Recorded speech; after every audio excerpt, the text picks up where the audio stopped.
So one of the flagship product is Connect Live, connectlive.com. Basically what we do is we provide a wireless private network in a range of 50 kilometers. So basically it's a metropolitan area network kind of MAN, it's called MAN. So what we do is we have our own, we're going to build our own towers and we put an antenna on it, and whoever the receiver can get for the range of 50 kilometers get a high bandwidth. So for one of the implementation would be 2 office locations in a town or in a city separated by say 20 or 30 kilometers. So I can connect those 2 businesses. So basically right now the business have the problem is connection between the 2 offices locations. So this is going to solve that kind of a problem. So this particular bandwidth, pretty high bandwidth. Once you go for 10 kilometers, I can give you 100 Mbps. Go to 20 kilometers, I can give you around 50 Mbps. So you can go all the way to 50 kilometers. So the coverage is pretty high. So I'm talking about the aerial coverage.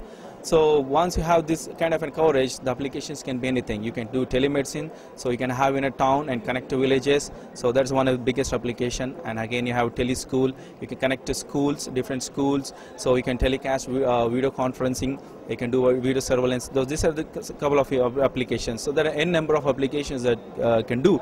But the main key thing is the bandwidth. So we are solving that bandwidth problem for the institutes or for the companies.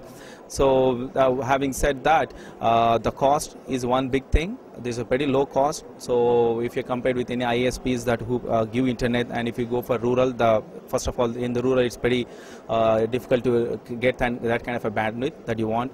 But yes, with using this thing, yes, you can get that kind of a bandwidth in the rural areas.